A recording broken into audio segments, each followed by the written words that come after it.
Ryu Kintaro yang sempat menjadi sorotan publik setelah ucapannya soal perintis viral dan menuai kritik baru-baru ini mendatangi Denny Sumargo. Kedatangan ini bukan sekadar silaturahmi, melainkan untuk melakukan podcast bersama. Dalam unggahan Instagram story Denny Sumargo, tampak Ryu Kintaro membawa kado besar untuk Bill putra Denny Sumargo. Sebelum akhirnya mereka mengobrol ringan. Denny Sumargo membuka percakapan dengan gaya lugas, menanyakan kabar yang tengah ramai diperbincangkan publik. Ia menyebut soal hujatan yang dialami Ryu Kintaro di media sosial. Mendengar itu, Ryu Kintaro yang tampak tenang menjawab dengan nada lembut bahwa dirinya memang merasakan stres yang cukup berat. Ia mengakui bahwa komentar-komentar tajam dari netizen yang budiman cukup mempengaruhi kondisi mentalnya. Meskipun ia terus berusaha tampil tegar di hadapan publik. Menanggapi kondisi Ryu Kintaro yang tengah tertekan, Denny Sumargo langsung memeluknya dengan hangat sebagai bentuk dukungan moral. Ia berusaha menenangkan bocah itu dengan kata-kata penuh empati, mengatakan tidak perlu khawatir karena semua akan berlalu, dan menambahkan bahwa anak-anak seharusnya mendapatkan bimbingan dan perlindungan. Di penghujung percakapan santai itu, Denny Sumargo sempat melempar candaan ringan dengan menyebut bahwa yang seharusnya disalahkan adalah ayahnya. Sebuah lelucon yang sukses mencairkan suasana. Momen tersebut menjadi potret kedekatan dan kepedulian Denny Sumargo terhadap Ryu Kintaro yang tengah menghadapi sorotan dan tekanan di usia yang masih sangat muda.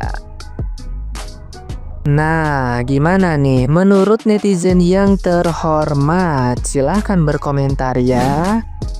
This ekonomi semua akan terasa seru dan mudah kalau yang ngomong itu orang yang udah kaya dari sananya. Gampang banget buat orang-orang kayak gitu ngomong yang kayak menjadi perintis itu seru. Gue nggak paham konteks serunya tuh apa maksudnya. Dipandang sebelah mata, dianggap remeh, dibilang mimpinya ketinggian, itu tuh nggak seru banget menurut gue. Yang seru sebenarnya adalah hidup orang yang udah ditata sedemikian rapinya oleh orang tuanya, terus dia tinggal melanjutkan aja tuh privilege itu. Hidup yang seru tuh kayak gitu, bukan hidup sebagai perintis.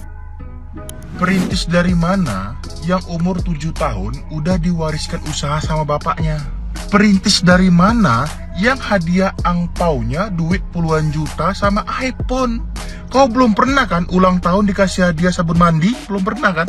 Kok bisa-bisanya kau bilang enak kak? Enaknya itu jadi perintis bukan pewaris. Kau lahir itu udah kaya. Kau lahir udah kaya. Sini tukaran mau. Bisa-bisanya kita diceramahi perintis-perintis pewaris sama anak yang masih belasan tahun dimodalin orang tua, terus jadi motivator, bilang bahwasanya lebih enak jadi perintis, lebih seru. Suruh kepala bapak kau. Bocil Ryu kena hujat netizen gara-gara membahas pewaris dan perintis. Serius juga ini bocil gitu ya. Kalau yang ingat Ogut umur 9 tahun masih main kelereng bos ya. Belum mau menemukan bisnis lah, belum paham kita bener nggak? Tapi ngaku aja Ogut pewaris. Pewaris masalah ya. Jadi dulu ceritanya waktu kecil keluarga oke, middle up sedikit, disekolahin. Ada tiba-tiba keluarga mengalami masalah. Pelan tapi pasti kita semakin turun, kena krisis 98, semakin nyungsep, aset dijual-jualin. Tepatnya 3 tahun yang lalu ayah saya meninggal, mewariskan banyak masalah. Jadi memang seru banget 3 tahun and a bit ya, 3,5 tahun ini seru banget ya. Bagaimana merubah masalah menjadi peluang, salah hebat. Hidup sebagai perintis itu seru tahu, nggak ada yang nunjukin arah, nggak ada yang ngejamin hasil, tapi justru itu letak asiknya. Sebagai perintis, gue paham kenapa statement ini bisa sampai menimbulkan kemarahan publik. Soalnya selama gue hidup, gue kerja dalam rangka mencari hidup yang aman, bukan asik. Asik mah nanti aja kalau udah aman. Lagian, gimana mau asik kalau hidup lu masih diteror cicilan dan biaya bulanan? So asik kan lu jadinya. Tapi gue juga mencoba untuk memahami kenapa bisa sampai ada orang yang kepikiran kalau menjadi perintis itu asik. Sebagaimana orang kota yang liburannya ke pedesaan, orang-orang yang udah terlalu kaya, ya liburannya impersonate jadi orang miskin. Makanya orang-orang yang beneran kaya kadang punya kebiasaan menjual perusahaan mereka yang udah sukses, lalu mencoba usaha lain. Tapi itu bukan berarti kalau hidup menjadi seorang perintis itu seru. Sesukses-suksesnya Winda Basudara dulu pernah kerja sebagai waiter. Gak ada tuh bilang jadi perintis itu asik. Makanya mungkin gak relevan rasanya seorang pewaris yang sedari awal sudah merasakan kenyamanan mobil ceramah soal kehidupan dan kesuksesan pada para perintis yang masih menunggu keberadaan 19 juta lapangan pekerjaan. Sebagai penutup, gua mewakili para perintis ingin mengucapkan, kami para perintis gak butuh motivasi. Kami cuma butuh duit 1 triliun. Tentang video yang yang viral tentang sebuah bocil billionaire kid di Indonesia yang bernama Ryu Kentaro dikasih motivasi kata-kata tentang perintis. Nah, Ryu Kentaro dia bikin video tentang perintis. Yang aku bisa ingat adalah letak serunya justru itu sebagai orang perintis atau hidup sebagai perintis. Saya kata-kata dia sama motivasi dia itu oke, fine, aku bisa accept, tapi ya aku bisa merasakan itu kayak udah diambil dari beberapa orang-orang dewasa gitu yang sudah jadi successful. Tapi yang saya mau menyatakan itu belum tentu disetujui sama orang-orang Indonesia, karena mereka tahu Ryu Kentaro itu masih anak-anak Gen Z. Kenapa mereka akan ngambil fakta kata-kata dari Ryu Kentaro? Pertama, dia belum pernah merasakan apa itu pekerjaan. Dan kedua, dia belum pernah merasakan apa hidupnya sebagai perintis. Dan yang ketiga, dia belum pernah merasakan apa susahnya melakukan pekerjaan. Dan saya juga saya belum pernah mengalami gitu-gituan. Tapi bukan artinya aku mau bikin kata-kata motivasi itu di TikTok, karena saya tahu saya akan dikatain, saya akan dihujat, saya akan dibenci. Ya, Nathan blunder terparah gitu. Dan aku nggak suka.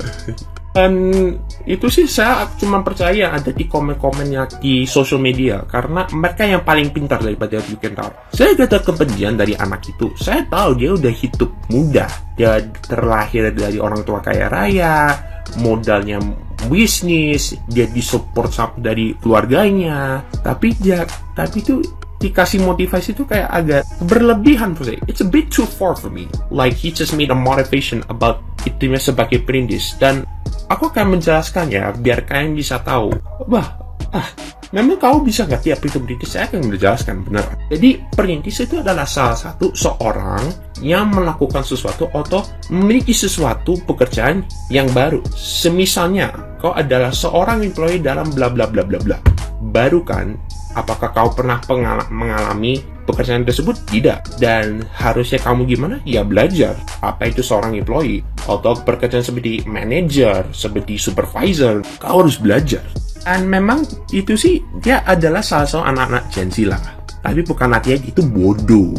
Saya tahu anak-anak Gen Z itu akan generasi maju buat Indonesia. Cuman ada beberapa kan udah sering lihat kan anak-anak Gen Z yang masih belum tahu tentang literasi. Saya memang termasuk anak generasi Gen Z juga. Saya belum tahu tentang literasi kan karena kita keseringan main sosial media. Jadi ya walaupun dia belum pernah mengalami, saya belum pernah mengalami juga. Tapi bukan artinya kita akan ambil fakta-faktanya dari sebuah anak-anak Gen Z, karena kita belum tentu. Kenapa? Ya saya udah bilangin, dia belum pernah merasakan pekerjaan dan perintis. Jadi kalau dia pengen membuat motivasi, ya pertama dia harus umurnya udah lebih dari 20-an. Dia udah punya kerjaan, dia udah sukses. Boleh kita ambil kata-kata dia itu dengan setuju. Tapi kalau dia dikasih kata-kata motivasi dulu saat umur dia hari ini,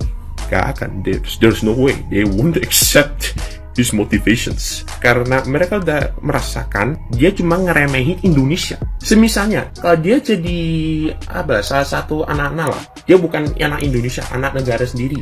Anak negara sendiri, negara lain lah, negara Europe. Dia bikin motivasi kata itu. Ya, orang-orang Europe tersebut akan ketawa. Because they won't accept a child who just make motivation videos about perintis. Because they know it's not helpful and they know it's just useless. Karena mereka cuma ambil fakta dari orang dewasa. Kalau ini sih ya udahlah, memang buat Yudhkantaro yang kasih tahu ke semua anak-anak Gen Z, including me, perasaan saya ini yang penting jangan mulai konten motivasi dulu. Itu aja. Kita bisa bikin konten-konten motivasi kalau kita umurnya udah 20-an. That's it. Jadi opini saya buat tadi ya baik, tapi belum tentu aku bisa setuju. Itu aja. I think that's it.